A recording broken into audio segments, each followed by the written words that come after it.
Welcome to Achievement Hunting 101 Summer School Edition, where we don't have a panel, but we've still got some extra content segments for your listening pleasure. I am Koosh Moose, and this is level 316. There's no way around it. We're going to get podcasted with the Game Pass leavings for the back half of August. Be sure to check TA or the Discord to find out what you need to work on before the end of the month. Quick note, Gamescom 2024 opening night is scheduled for Tuesday, August 20th, and we should be getting news on 50-ish titles from Xbox Studios and third-party partners, because we certainly don't have enough to play already. And with that out of the way, please enjoy the next episode of After Party with Elroy and Exe the Hero.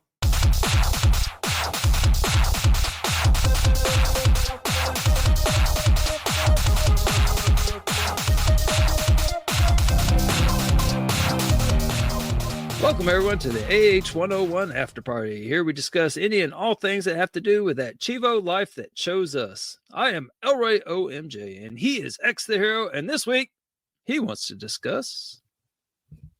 This week, I am gonna... should I say hi first? You always just yeah, I introduce know. the topic, not me. Well, I'm Exe the Hero. Hey, this week, I'm gonna dive a bit into human psychology. Oh, boy. I promise it ties to gaming. Don't worry, don't worry. But first, Mr. OMJ, I am gonna ask you some questions. So put your G-task mind aside and just you as a gamer, not you as a preloader or a competitor. Just you as a gamer. All right. Okay. Which one would you rather play? Okay. Pizza Possum 2 or Critter Kingdom?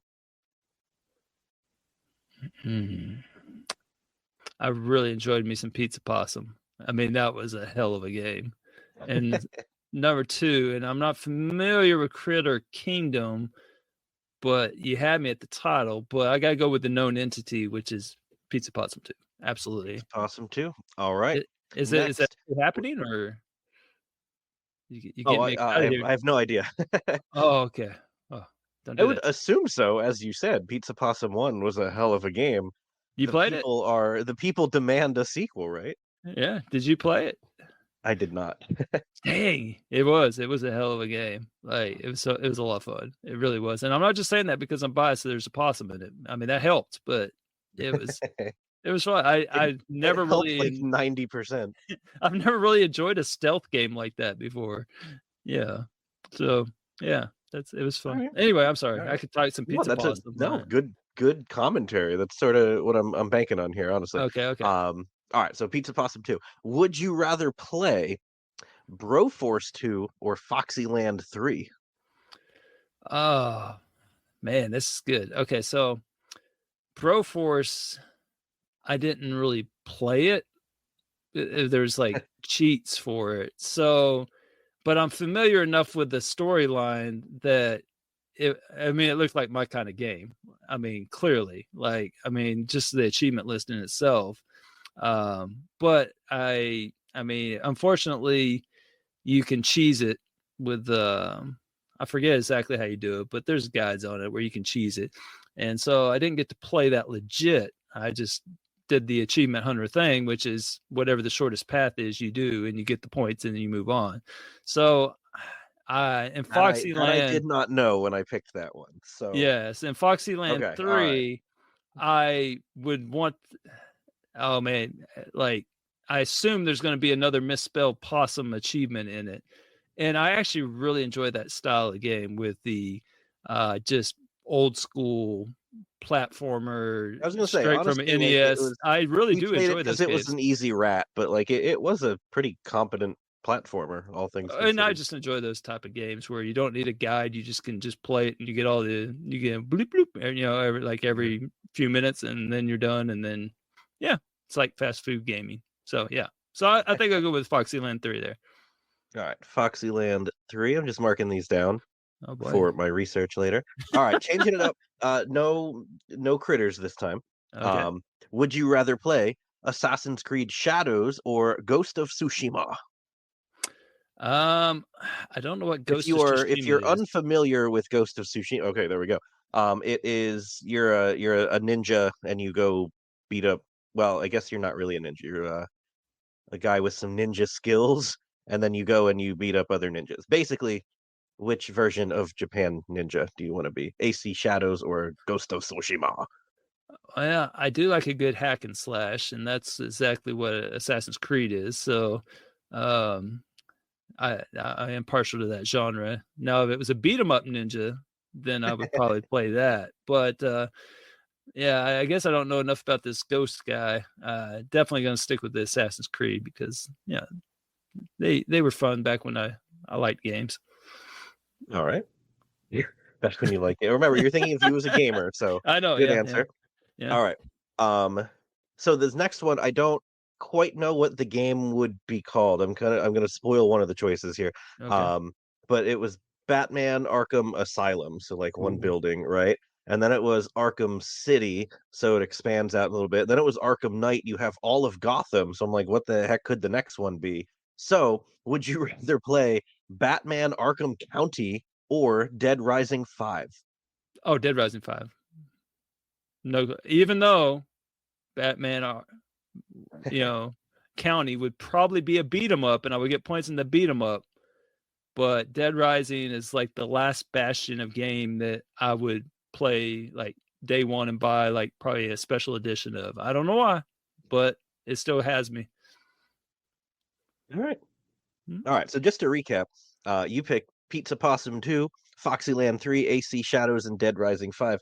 Perhaps you know what I was doing, perhaps you don't, but you chose the sequel to a game you know, Pizza Possum 2, over another pretty tempting game, Critter Kingdom. That's Mhm. right up your alley too, right? Critter Kingdom, but you chose the one that you're familiar with. Is that a real game? No, it's not. I made that up. Yeah, are you killing me? We'll make it happen, right? We'll write Rat, East Asia Soft. Sometimes you would be like, y'all Uh, gotta make a game called Critter Kingdom, right? yeah, yeah. Um, so then Broforce 2, you're like, well, I know it, but I didn't really play it, but I did enjoy Foxyland 3, so you picked the one that you had played and were more familiar with. Right, right. AC Shadows over Ghost of Tsushima. Ghost of Tsushima is considered one of the greatest games ever made. I've not played it either. My brother raves and raves and raves about it. But Mm, you picked AC Shadows, the series that you're familiar with. And we don't know yeah. how it's going to be, but there's a 50-50 chance that Ghost of Tsushima is the better ninja game, right? I don't Mm. know.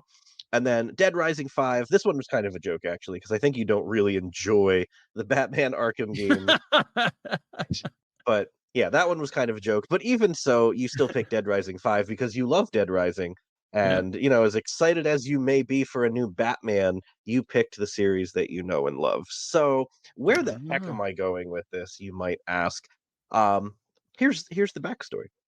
okay. I myself have recently acquired some new games in series that I've never played, but I've wanted to. The Atelier series in particular, I've always wanted to play that.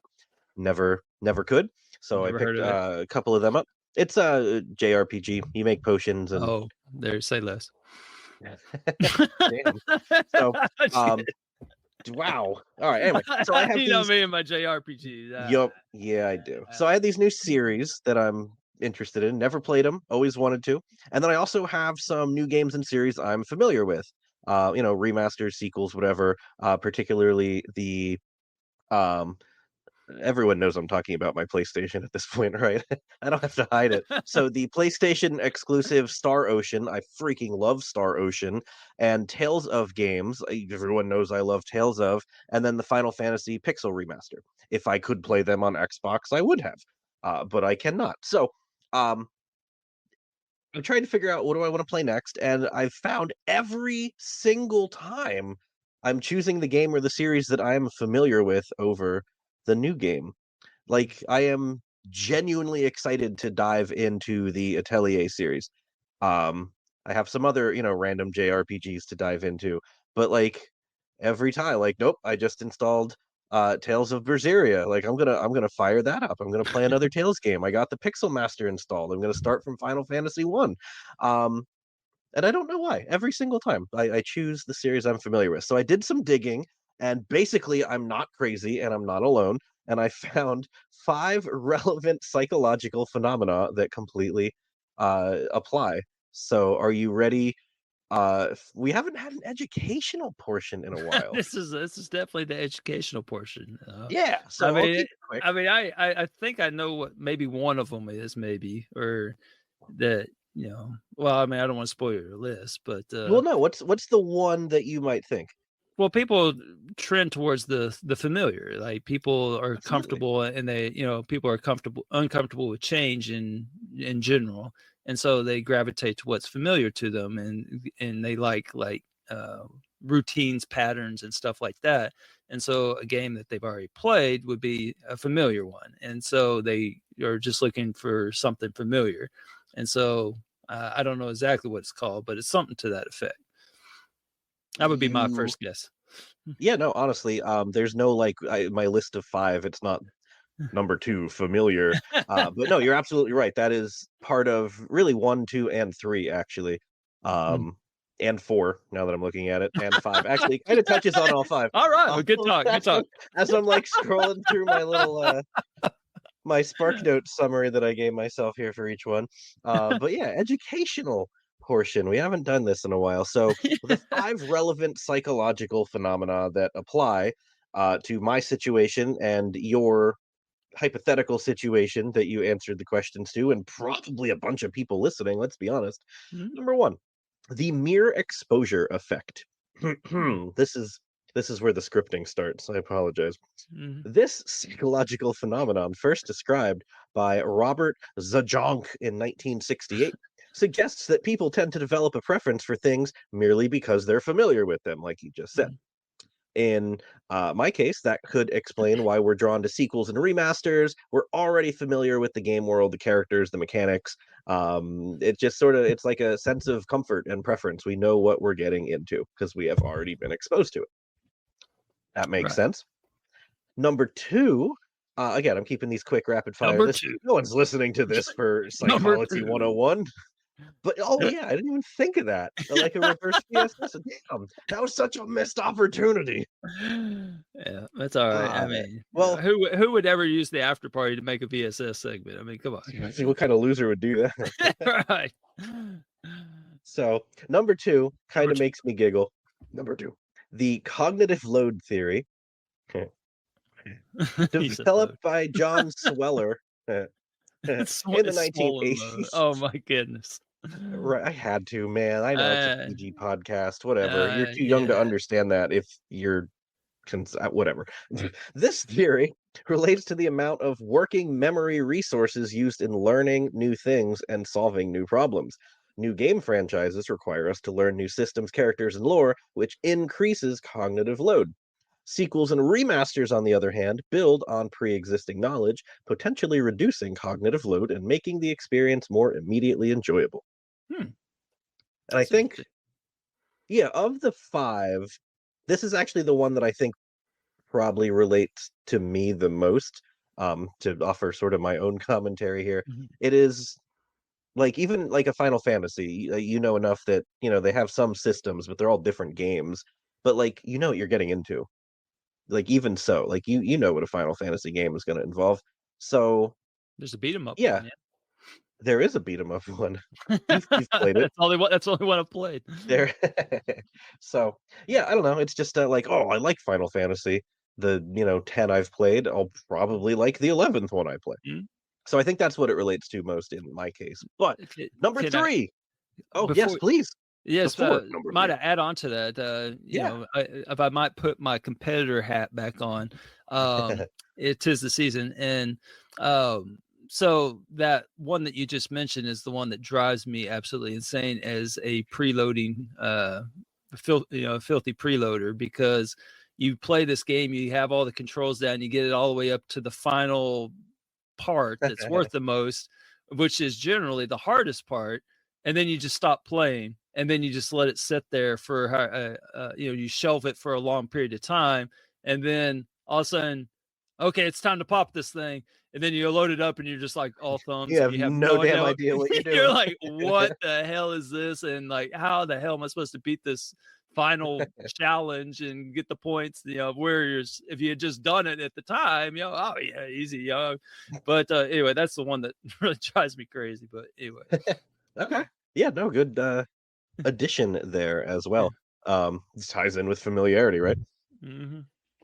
So, number 3, anticipation and reward prediction. This concept is rooted in neuroscience and the study of dopamine pathways in the brain. When we anticipate a positive experience, like playing a sequel to a game we loved, our brain releases dopamine, creating a sense of pleasure before we even begin playing the game. With sequels and remasters, we have a clear idea of what to expect, potentially enhancing this anticipation effect. Like, you're going to like the game, so it makes you happy just thinking about it. That's dope. So that was you with Dead Rising 5. Like, oh, you don't have to think about it. Like, oh my gosh, Dead Rising 5, let's go. All right, yeah. Yeah, no, that's it, man. Like it's like it's a desire to have it, like for more, I guess, like a game that leaves you wanting more of it. And so you get excited if that want is finally met. And so even if it's going to be trash, you've got it built up in your brain. And yeah, I get it. That's a good one. That's actually like a separate argument entirely that you just said. Like, we tend to be more lenient on sequels. Like, oh, it wasn't as good as the first one, but I still loved it. But if someone came in fresh, Right. would they like it as much? Yeah, no, you're absolutely right.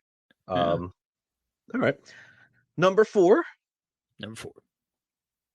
decision making under uncertainty. This concept from behavioral economics, pioneered by researchers like Daniel Kahneman and Amos Tversky, whoever they are, explores how people make choices when outcomes are uncertain. Choosing a sequel or remaster over a new IP could be seen as a way to reduce uncertainty, as we have some prior knowledge to base our decision on. Really, not too much to say there. Choose a guaranteed $50, or like a mystery box where it could have nothing or it could have 100. There's the Right. gamble that you get more, but I'll take the safe 50 every time. I mean, there's a whole industry based on that, the whole loot box thing. Are they still doing that? Oh yeah, loot boxes are, I don't want to say better, but yeah, bigger and better than ever. Oh, okay. Yeah, I didn't know. I went through a loot box phase. I'm a recovering loot boxer, and yeah, I was just curious if they're still at it. I mean, yeah, they definitely still exist. I think they've like backed off. I think even like the EU made like loot boxes like gambling, like therefore illegal. But yeah, there's still mystery packs and stuff for sure. Gotcha. And number 5 is the most obvious one. I just sort of saved this one for last. So nostalgia. Let's be honest. Nostalgia is going to play a huge impact. Absolutely. So I assume everyone knows the definition, but it is sentimental longing for the past. Research in psychology has shown that nostalgia can have positive effects on mood, self-esteem, and feelings of social connectedness. When it comes to remasters or sequels of games we've enjoyed before, the nostalgic feelings associated with our past gaming experiences might enhance our excitement for these new releases. Hey, that ties to one of my choices when I chose the Foxyland remix because those games remind me of the old days of playing on my big old 8-bit system, and that's kind of what those games are to me. So yeah, so definitely absolutely. And Pizza Possum 2 as well, to avoid some confusion there. Indeed. You're like, oh man, like I loved it because it had critters and it wasn't even my genre, but I liked it and I'm excited for the sequel because of nostalgia and all the other things I said, and awareness, and I mean, you educational portion is over. You opened with that, and I thought that these were all real games, and I thought that maybe Pizza Possum 2 was on the menu. I thought it was on the menu, and I was going to order up some of that Pizza Possum, and yeah, that by the time I figured that out, it was too late. But yeah, the damage had been done. Well, that's interesting, man. No, that was interesting. So. It sounds like the other thing that maybe we need to talk about is it sounds like you haven't kept it in your pants with your PlayStation on your game backlog. Oh no, I you, absolutely have. oh, okay. So How many games are the you up to now? exception. How many games am I up to? Well, hey, let me count real quick. So I played all 6 Uncharted, but that was on 2 discs, so it was like 2 games. But no, there were 6. I have Final Fantasy 1 through 7, so there's 8. Pixel Remaster, that's 1, and then 16, so 9, and then Tales 10, 11. I have 14 games. And how many have you played? That's what I. That's the Oh, that's the existing ones you backlog. played. Oh, Yep, yep. How many have I played? 7 or 8 games at this point. Like I have, as you said, kept it in my pants. I am yeah. I mean, it's not. That's pretty good. I'll give that to you then. All right. I just want to keep updating that. I want to know whenever we're going to have one of these one time, and you're going to talk about how you lapsed and there was a giant sale and just couldn't help yourself, and now you're filled with remorse. You know, it's like the morning after, and yeah. To be continued on that. To be continued. Well, no, but it won't be because it'll be the same thing. Like I'm sticking to my guns. Okay. But anyway, no one wants to hear me talk about PlayStation on the Xbox podcast. So I was trying my best not to mention it. Yeah. But I was like, damn, I kind of have to, don't I? So I apologize, fellow Xbox listeners. I still love my Xbox. Do I need to say? I don't need to say that. We all know that. Well, but, I mean, yeah, that's my thing. Okay. I apparently choose Final Fantasy over Atelier, despite having wanted to play Atelier for like 20 years now. Yeah. Whatever. Yeah, you're young. You still have time. You got a good 10 years left at least. Wonderful. Well, I mean, I'll still be younger than you are, you old fart. I'm rooting for more than 10 years. I'm just saying, we could all get hit by a bus tomorrow. Who knows? So, yeah, well, how about I'll go with the more achievement centered portion that I want to talk about, but not by much. All right. So it's well rounded. See, we got there you go. Gaming. I got the gaming portion, and you got the achievement kind of portion. I feel like this is like a very self-indulgent segment here in a second. So as we mentioned before, you might remember when someone may or may not have bastardized the after party into a VSS segment. But so the good news is that I'm not going to do that. I'm not just going to say, after you kind of just dissed yourself in mine, that would have been kind of fitting. All right. Right. Oh, yeah. So that's the good news. But the bad news is that I'm going to probably do like a watered down version of Milestone Musings. Oh my goodness. Hey, all right. So, I kind of want to mostly interview myself with your input as well as about my very insignificant milestone of 2.4 million gamer score that I hit a while ago. That's now so close to being so cool. Yeah, it was a while back, but I was looking at it and I was like, it actually made me reflect more than like all my other a lot of my other milestones. I don't know why. I guess I was just in a reflective mood, but when I was looking at it, I was like, man, this really provides some insights on myself personally, and so I think I can make it apply to everyone, but maybe not. We'll see. That's my ambition here. So this is a really thoughtful segment, this one. So as far as the 100,000 win, so 100,000, but my first thought was like the foof happens like so much now. Like everyone can get a foof. Like 100,000 is almost like the new 10,000. So I mean that's like the power of the gamer score inflation these days. Like that's a good way of putting it, actually. Yeah, it's like you just add a zero basically, and so so what's like I could probably get 100,000 by nightfall if I really wanted to right now. Like if I really wanted to go hit 2.5 million by tonight. I mean, there's so many options out there, and just with these title updates and everything like that. But so a new tag, if you're just starting fresh, a new tag could do that. Oh, for sure, a new tag could probably have a million and under a week easy. I'm gonna say like 6 hours, honestly. Yeah, I would say to revisit our marathon gaming. Like, if you were to, you can get that'd be interesting. That'd be an interesting experiment. Like at Achievement Fest, the tarts. Mr. P-Tart, he had the record for the most. He set that world record for the most gamer score on the that's right. Xbox in a 24-hour period, and he had it all planned out and everything. But that actually required time back then. Now all you just need is, I mean, you just A big wallet.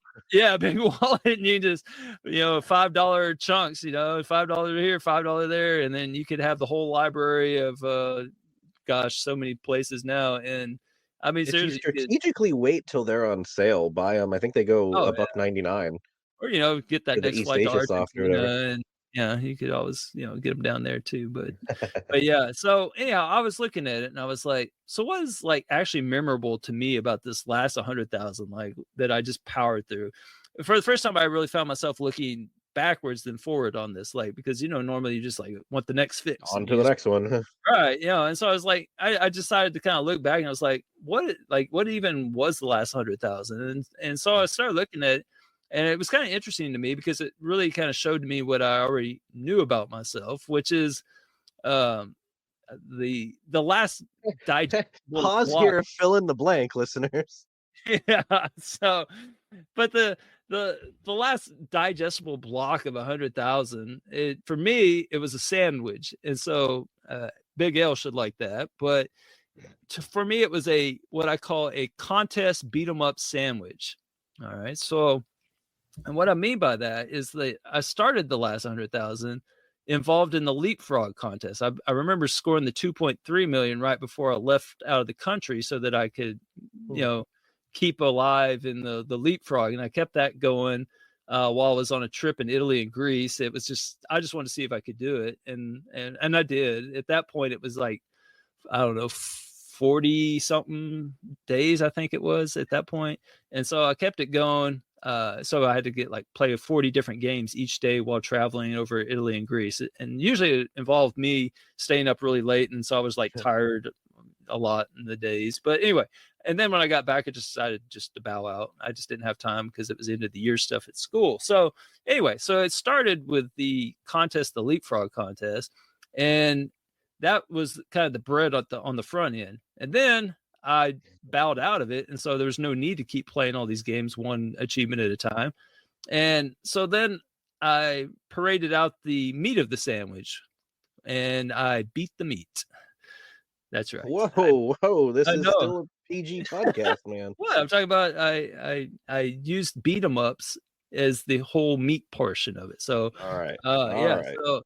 So the middle of it after the leapfrog was basically all beat 'em ups. I went through the entire Batman Arkham Asylum catalog. Do you need me to refresh you what those are? The Batman. Can you just maybe one more time, what stacks all did you play? Was it the Xbox 180 and the Xbox yes. X? And what was it? The Windows 95 version, right? Yep. Those were on there. Yep. And how did that run on Windows 95? It ran like it was it just I made 95 cool again. It was I think you're supposed to play the 95 series in 2020, whatever it is. It's 24. Yeah, 50 years there. There you go. That's not math. Anyway, so several 360 arcade titles I had been putting off. So there was I don't know. There was a bunch of them. There's too many really to mention. I decided to play through all the arcades before they were all unavailable. And then I decided to tell off the end of the 100,000 because it was the end of July and that was the end of the boss rush contest. So I added some more bread at the end and quickly finished off the bosses by just killing them with, 1.01 ratio achievements. And and that was pretty much it. That was the rest of the bread. So you got some bread of contest at the beginning, some beat 'em ups in the middle when there's no contest, and then a contest at the end is the rest of the bread. So as you can see where I'm going with this, that's basically the state of my gaming at current. Everything revolves around these stupid TA contests that I do. And that you do to yourself. I do to myself. Now I do. I want to say that I'm actually proud of you. You broke the cycle. Like you got out. Like I'm still in it, and I think back to when we started this podcast like 5 years ago, and I was a much different gamer. You were as well, and like I remember with that first G test, and like we were both just kind of had the same strategy, and we are just plowing through all these. Yeah. Anyway, it just reminded me of that and how you just like, I'm out. So, and I've been doing this for like years now, and it's just interesting to me. So, so if for someone like me, what would you is the secret to getting out of this lifestyle? Find a game that you actually want to play. It sounds so challenging. It's really that simple. I mean, you can still go for the achievements in said game if that's what is going to bring you joy, but just play the game. Mine, I got my million, and the first thing I fired up was Rise of the Tomb Raider, because I'd been wanting to play it for 2 or 3 years at that point when it came out, and I loved the first one in the reboot, so I was so excited for the sequel, and I just for like 2 years didn't get around to it because I was playing garbage. Right. No, I So understand completely. that's honestly that's my tip. Find a game that you want to play and just play it. Man, man. It's really that easy. It is totally easier said than done, So but when conceptually, when that contest comes knocking on the door, and you see that sign up, and you see everyone signing up for it, like, do you feel anything deep down? no, honestly, I just ignore it. Well, that's not true. Crazy. Um, I get the TA pop up and I sign up for it and then do nothing with it. I have quote participated in every TA event, but I have not gone out of my way to do a single one. I don't think I've beaten day one of Christmas in the past 4 or 5 years, but I've registered for it. Yeah. Well, I mean, I think that's admirable. I'm proud of you. You're just you not only did you keep it in your pants on your PlayStation, but you're clean. You haven't had a relapse into any kind of significant, competition that you're actually trying on TA. So that's really cool, man. Just So, play what you want to play, man. man, it seems so easy, but for me, I just can't. It's just contest, contest, contest. I'm a competitionaholic. I think it reveals that to me about myself. Like I just, like if somebody's, it could be anything. Like, like if there's like I find myself going to the gym, and like if someone does pull-ups is a work like part of the workout, I'll just work my way over there and I'll do like 3 times as many as they do. And I'm like balls in your court kind of a thing, Just because just you're that because guy, huh? I'm that guy. Oh man. I'm just I don't know. That's just the way I am. I don't know. So for me, it's like if it's not contest season, then I actually try to, decompress and play something I enjoy, like you said, which is for me beat 'em up. So I just do beat 'em ups and just, don't really but yet in the background while that's going on, I still enjoy these easy games and I still buy them nonstop. Like, I just accumulate them, and I probably have well over 200 of these easy games that I've never even played, but I'm just waiting to drop them. But if I'm going to drop them, I want to drop them as part of a contest, and so that's what I do. It's like So it's just one giant vicious cycle of it buy the is. crap, don't play the Yes. crap, Yes. wait, finally play the crap. Yes.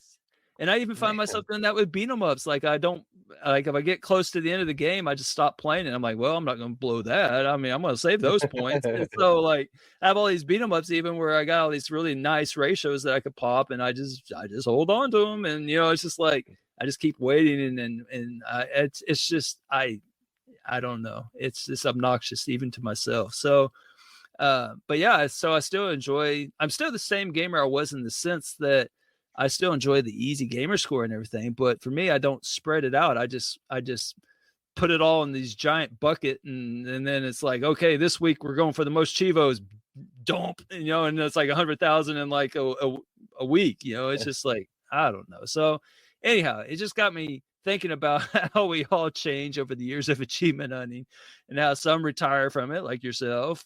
Some come back, and some have life changes and step away or reduce it. And for me, and others, they just gravitate to the genre they enjoy the most and kind of do that exclusively. But for me, I guess I'm just in a contest. I'm a you just contestaholic. make one up. Right. So I'm just, and that's even when I'm doing the beat 'em up genre, I'm just chasing imaginary ghosts on a leaderboard that nobody cares about. Like it's just, I just want to see how high up on the leaderboard I can get. Again, I think I have a real problem. But anyhow, just just to put a ribbon on it, as far as this milestone music is concerned, I did choose an I achievement. forgot this was milestone musing. I thought this was therapy session with X and Elroy. Shoot. Yeah, I can see where the confusion would come in, but, yeah, like I said, a watered down version of it, but, so, yeah, for the grand, 2.4 million achievement that, is such an achievement or such an accomplishment, I decided that I actually chose one from a game that is a hell of a game, if you've, ever played it. It's called Freedom Finger. Have you I ever? am fully aware of Freedom Finger. Okay, Yep. so it definitely has Broforce vibes to it. So that was kind of funny that you brought up Broforce early. But it's kind of the same ballpark, if you will, I guess. I don't know. But if that doesn't sell you on it, I mean, for a listener that doesn't know anything about it, I mean, it's like Broforce, but this one has a giant possum as the boss fight, and it's never explained why there's a space possum as the boss fight, and it's just happens to be one of the bosses, and it just keeps going after Now, that. was it a desert possum or a dessert possum? But it was a space possum or I don't know how you would misspell space, a spa, Spicy? a spa, Spa, spicy. a spicy possum. Spicy possum, most likely. Yeah. But yeah, so anyhow, there on that game I had an achievement that I hadn't got, which was for punching a toilet. Um and the achievement is called poo poo pee pee. And Of course I it is. chose it. I chose it because of my perceived insignificance of this milestone, which I mean you couldn't have made more insignificant of an achievement because this one for punching a toilet is worth a whole one gamer score. So Oh my I god. picked it out, and actually I got the idea of poo poo pee pee. Not it wasn't my idea, and well, it was in a way, but it was from are you familiar? Well, you're a teacher, of course you're familiar with it. But did they use the term bell work when you were teaching, like something you're supposed to do, and then right when you get in class, and it's like 5 minutes bell work, and then you Oh, okay, yeah, at the bell. yeah yeah Okay. I've heard them called bell ringers, do nows, Yeah, I've heard whatever. bell ringer. Yep, Yeah, yep. so something like that. So um, I don't do A those in warm my up for class. everybody else. Just Yeah, yeah, warm up. Yeah.